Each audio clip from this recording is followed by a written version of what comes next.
Hi, this is Ronit. Before you start listening to this episode is about a list of French literature that Kate read growing up that it's pretty impactful for her.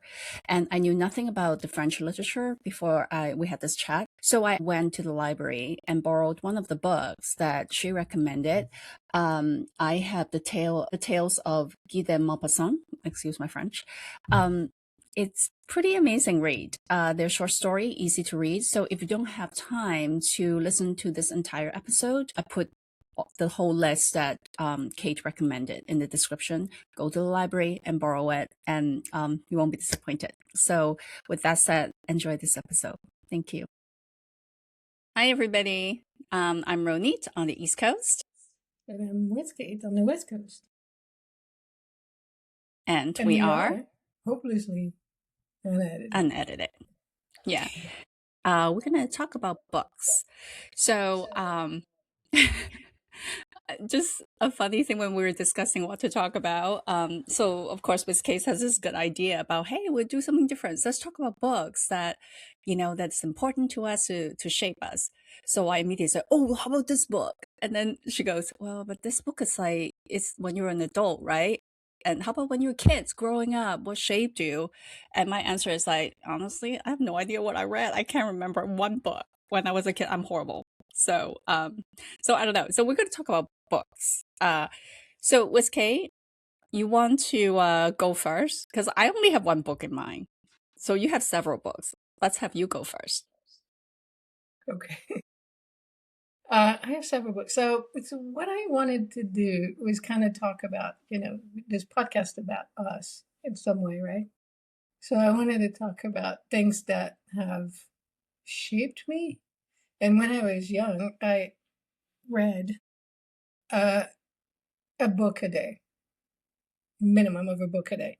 And some of them were really big and some of them were really small, short, but I read a lot. My mom would get mad at me because I had a book everywhere I went. I had a book in the bathroom, I had a book in the kitchen, I had a book in the dining room, I had a ton of books in my bedroom, but I left books everywhere. So when I would switch location, go from the kitchen to the dining room, I would leave my book in the kitchen and pick up another book and read that. And she always stumbled upon my books, and she was really upset about that. But so I don't know why. So when I was very little, my grandma taught me to read. My mom's mom. It's very funny because she was almost illiterate herself, but the moment she had me with her, she had a bunch of books and she taught me how to read. And so by the time I went to school, I already knew how to read fluently, and I read a bunch of books already. So that was kind of fun. So it's always been a passion of mine to read. I don't do it as much now. With social media, I'm sure it's the same for you, right? You probably watch more TV and you're on your phone, you're doing more of that stuff than reading books. I started reading again. I think I told you I just stopped by the next town, the library, and I've been just borrowing a book, reading every night. So that's another story about that, but go on. But you're right. I think proportionally, of course, more on social media or doing whatever I do. So, okay, go on. You brought up the library, and that makes me think of how cool libraries are. So lots of local libraries. So if you belong to a library, any library, you are linked, as I understanding, you're linked to the big library. So you have access to the New York Library, New York City Library, and the Los Angeles City Library. So you have access to everything and anything. So all these pesky New York Times games you want to play, but they're behind a paywall. If you're a library member, you can just go ahead and pay and play those for free. There's a bunch of stuff there. You can watch movies for free. You can rent audiobooks. You can rent regular books. You can watch videos. You can so much stuff is available to you through the library. It's insane. I encourage you to go back to your library and check it out. But anyway, so I read a lot about history. Was really big for me. It always has been really big. And there was a guy in particular, one writer Émile Zola was his name, Zola, Zola, whom I read a lot. I think the first book came through excerpts in school or whatever, like what was life like, at in the late 1880s, um, second half of the 19th century. And I read a lot of his books. So he wrote a lot of books, and they were really thick and very small writings in there. And they were about describing what all aspects of life were like in France in that second half of the century. And this guy was absolutely insane the way he wrote. So one book, it was all about a family, the Rougon-Macquart.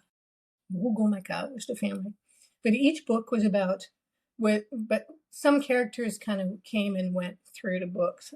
But each book was about one specific area of life at the time. So you have a book on like Le Bon Marché, the French stores, and how they got created, La Samaritaine, all these big department stores. He had books on mining. One of his most famous books is called Germinal, and it's on mining, like how awful the conditions were in mining towns, and rebellions and fights, and like what people were faced with, like the fact that they couldn't breathe, and they came home and they were covered in whatever, and it was just really hard life. He talked about prostitution. He talked about and like doctors. He talked about power. The a story of a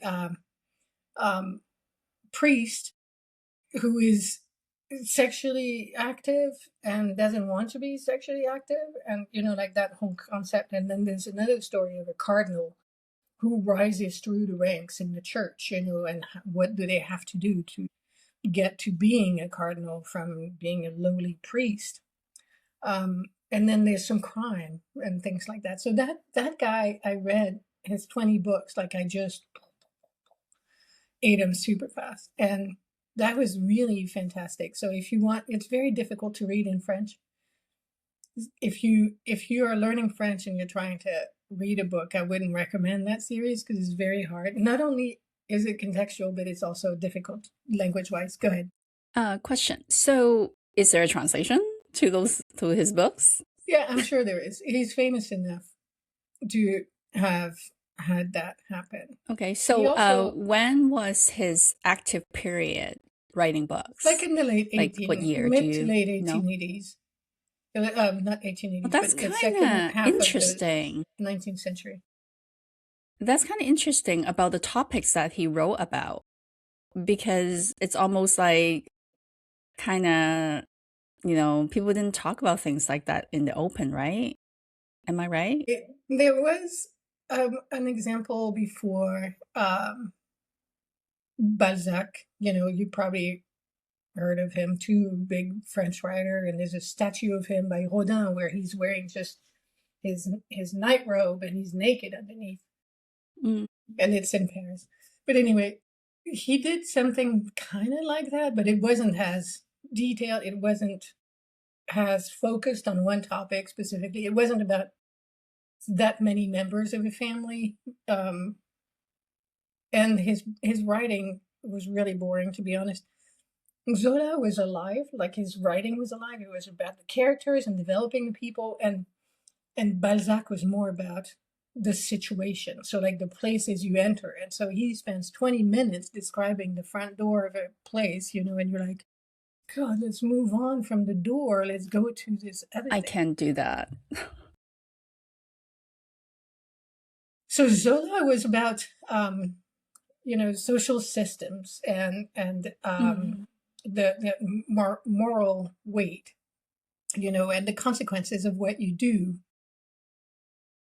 And most of his stories are really sad, like the endings are really hard you kind of get through it, rooting for this character through the whole time. And you're like, shit, you get to the end. It's like, because that describes the life at the time. It was so hard, so difficult for most people.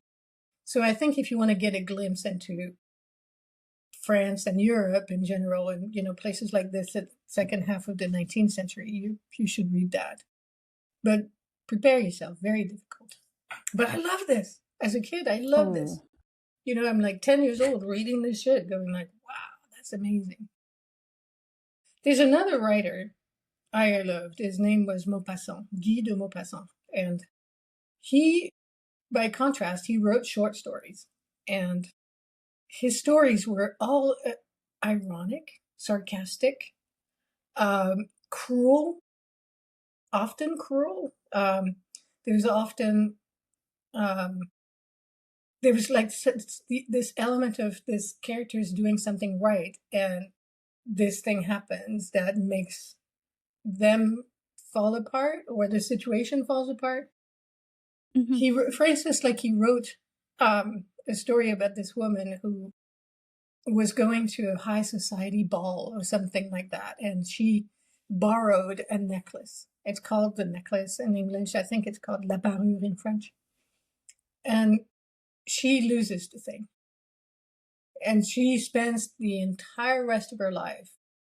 She gets it redone. She spends the rest of her life paying back for that necklace, only to find out that it was fake. So it had been, the one she was given was fake. There had been no value to it. It's like, you're rooting for her. You're like, I'm so sorry this happened to you. And she's paying back for something she shouldn't have paid back for.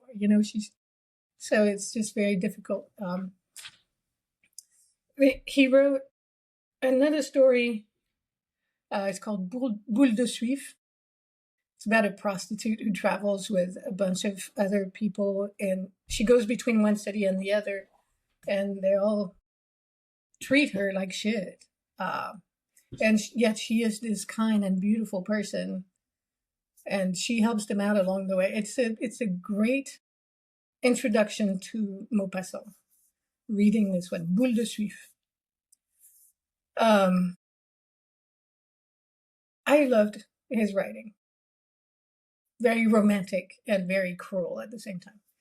The other one that influenced me, and I think you'll recognize this in me a fair amount, but he influenced me a lot as to what else I was going to read as a genre. Was I stumbled upon his writings by accident, just by looking for something to read, and I said, "Well, that looks fine," and I picked it up, and it's this guy William of Rubric.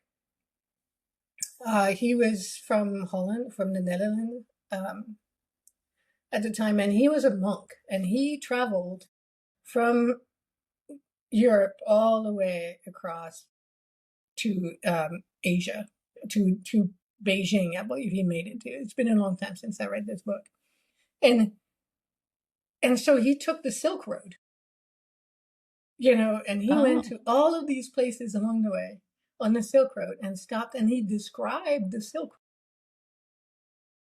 And he described his interactions with people. So that you had Marco Polo, right? Marco Polo was focused on a lot of like politics and making himself, aggrandizing himself, and like some events, things that, whatever. He wasn't a very good person to describe what life was like and the adventures that he had. Like he hmm described some adventures, but William of Rubric was observational. So like he didn't do stuff like Polo did, some stuff about dragons and things like that. Rubric was describing religion, the life on the steppes, how people interacted. In these big hubs of the Silk Road, you had people from different nations coming through and different religions. So how do you even have a city where everybody gets along on the Silk Road in the 13th century? So it's a long time ago. Like he wrote this in 1250, 1260. Yeah, second half of the 13th century, I think. And that was really great. It just made you feel like you were following him in his footsteps. You were going along with him. It's just great. And plus, his destination was the Mongol Empire. So I went to Mongolia. I love Mongolia. I will go back to Mongolia in a Of heartbeat. course. It's beautiful. The people are Were you amazing. gone for a whole month? 35 days, yeah. 35 days, yeah. So, I tried to see what he saw, but of course I traveled on horseback for 10 days, but I traveled mostly in a van. Uh, so I wasn't Sorry, in I the just same imagine it conditions. hurts. Yeah. Horseback But for horseback 10 is days? great Oh my God. because when you're in a van, since there are no roads there, you're not going fast. So you might as well do it on a horse because you don't have to worry about as much stuff as with a van. Anyway, so that was that sparked the bug for travel in me. Hmm. Like, oh, let me go see what else is there in the world, the other things. And then, of Wait, so course, I have a question. I know it's yeah, off topic. I want to ask you because you have that travel bug. If if I let you pick anywhere in the world for you to go for another 35 days, where would that be? Japan. Japan? Right now, it'd be Japan. Yeah. For 35 days. Okay. That's good. Yeah, it's a fascinating place. I would love to just, I know it's a much smaller country, but I would love to just stay in Portugal and Spain, two countries, for a whole 35 days. Every single, you know, not the tourist places, because, there are towns and stuff that I heard about people talking that's not in the magazine. I want to do that. And as you know, I kind of fanatically been doing Duolingo in Spanish, which I still don't speak a word. I think it's at 1,516 days now that straight that I've been studying Spanish about 15 minutes a day. I still don't speak it, but that's okay. I can read some now. So that's kind of good. Well, that's good. I know I that know how to say before butter. coming to visit my family, you spoke French and you took some French the same way. So, and it worked out for you. You understood a lot of stuff. So that was cool. I want to talk about another So people can talk. adventurous genre. There's a number of books that everybody knows. Les Miserables. Everybody knows about this. Life around the Notre Dame de Paris, life around Paris, and all this stuff. Hugo and Zola were contemporary. Hugo was more romantic, but they talked about the same kind of things, except that Hugo developed more this individual story. Zola was focused a lot on the social aspects. It was pretty great. There was also Dumas, Alexandre Dumas, and he wrote things like The Three Musketeers. You might have heard about The Three Musketeers or The Count of Monte Cristo. Those are adventures. Those are like things. There's like in The Three Musketeers, there's like a big historical truth in there, sort of, about the jewels of the queen, being, yeah, there's like a whole situation about buying this and giving it to the guy in the UK and all of these things. It's pretty great. So Alexandre Dumas, there were two of them, but two of these guys, the father and the son. But um, these books are pretty famous. There's another guy you might know. Is Jules Verne, Jules Verne, as people say here. And he wrote things like Around the World in 80 Days. When the guy, Phileas Fogg, gets into a balloon and he travels around the world in 80 days. Yeah. And then there's 20,000 Leagues Under the Sea. Do you remember that? Yeah. Okay. Those are like fantastic. I've never read it. You haven't? No, I didn't read it. I didn't read Those that are one. very easy to read. So like Dumas and Verne, they're very easy to read in French. There might be some vocabulary from their period that's a little complex, but the stories themselves are really easy. Plus, they've been redone in several movies since then, so you can also watch the movie. And then there was this other guy.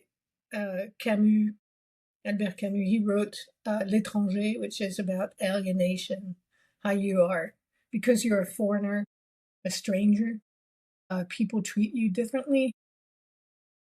There is also Jean-Paul Sartre, who wrote a lot of philosophy, and Simone de Beauvoir, and I read a lot of philosophy as well. It was about doing like some soul searching, some understanding of why would people do the things they do. I also read a bunch of ancients, so like the Iliad and the Odyssey. Uh, anything that was historically focused, I read that as much as I could, and I still do. Like if I'm going to read anything, that's going to be what. But eventually, I also read a lot as a French person, and I started a club for that too. I read a lot what we call BD, which is comics, French comics, or French-speaking comics. So you had Tintin. Everybody knows Tintin. Somebody's Belgian. There's Tintin, and he has a little dog, Milou, which is called like Snowy in English, I think. I know that one. And he's a reporter, and he goes around having adventures. It's pretty cool. And then there's, of course, Asterix and Obelix, who are indomitable Gauls. They don't want to give in to Jules Caesar as is trying to take over this last little village in Gaul. And they drink this magic potion, and they beat people up. And then there's Lucky Luke. Lucky Luke was also another one very interesting thing. Sorry, it's my ring. Very interesting bande dessinée about this guy. He has adventures happening to him when he's traveling the U.S. And it's very fun because at the beginning of him, it was fashionable to have a cigarette. So he always carried a cigarette at the corner of his mouth. And then as times went on and there were more and more albums being made, they replaced this with like a piece of grass, grass stem. Yeah. So it was pretty funny. But I'm going to show you something. So these are really great. Let me ask you a question. If for someone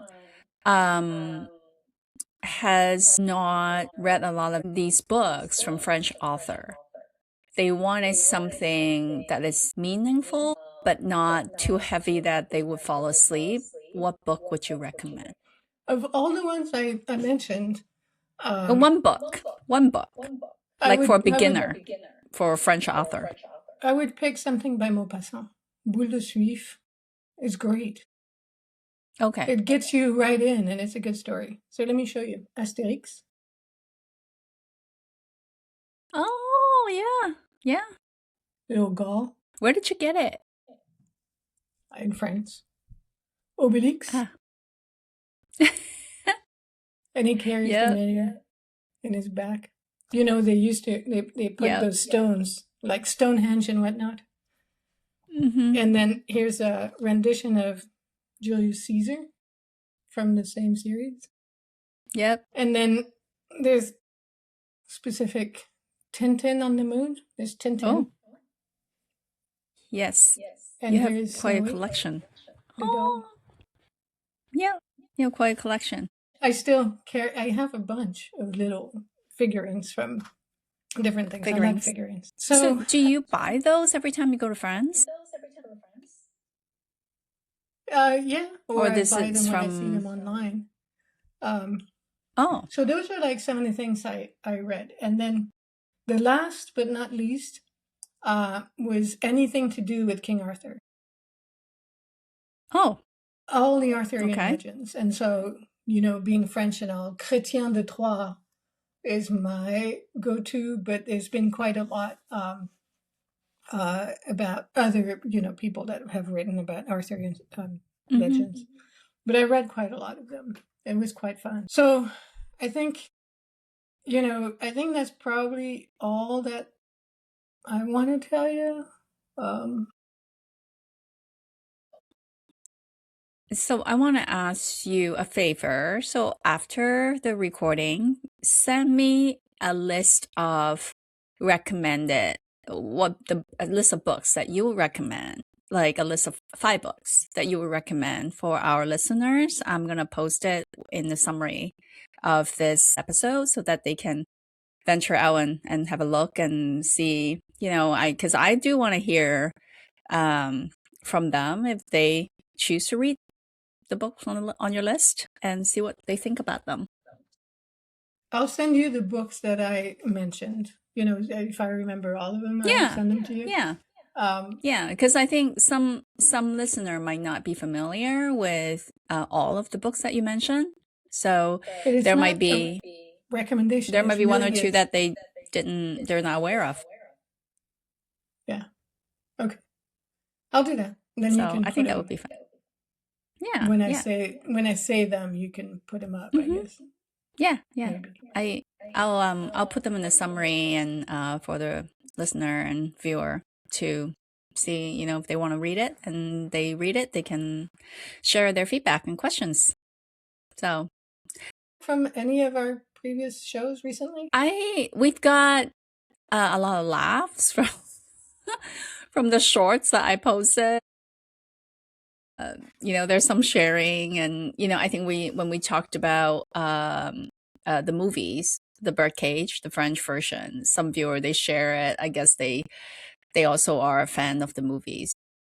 Laugh at the Chinese chicken slaughtering because they kind of remember. That's the old way of Chinese household that they did. So, but yeah, so far we haven't had a lot, but yeah. So, some of these books that you talked about, I have never heard of it. So maybe I'm going to look for a translated version and have a look in the library because I go to the library. I'm about to finish my current book, so they have it in the library, I'm sure, right? That are influential to me. I haven't looked. I'm sure they do. Because I think our little library is in the library system as well. Probably wouldn't be able to access Los Angeles or New York libraries, but probably. I think they only require that you have a library card from anywhere. If you have a library card, you're allowed. I believe you can go see New York City and Los Angeles. Oh, yeah. Well, maybe perhaps. So I'm wondering. So this book, if I borrow an audiobook, would the narrator speak with a French accent, speak English in a French accent? That would be good, I think. Would be better. Right? My wife and I do this often. We will speak English with a French accent. I have done the French accent. I mean, you have heard me and you have heard my brother speak English with a French accent. We do that. It's so funny because because you never talk like, a French person when you speak English. You don't have a French accent. So it's funny that when you try. Do you see me? Do you recognize me? Yeah. We look alike. So we are at 30 minutes. So we learned a lot about Cate's favorite French books and that she really loves, and they are influential for herself. So as in the beginning of the episode, I talked about I only have one book, but it's actually tied to a story, a supernatural story. But I think we can talk about it next time. I know, a little bit of a crazy story, paranormal story, but I wanted to talk about the book, but I would just kind of lightly tell you the story. I think, we kind of prep that so that the viewers know when I was little, not younger, that all went away when I was maybe about 20. I saw dead people. A lot. And I heard them a lot. So we talked about, maybe we'll have an episode talked about that. So, but we won't talk about it, but it's tied to one of these experience I have this book. So we can talk about it next time. But until next time, I'm Ronit on the East Coast. And I'm WizCate on the West Coast. Be seeing you. And we are Hopelessly Unedited. Hopelessly Unedited. And we'll see you next time. Thank Yeah, you. okay. Bye. Bye.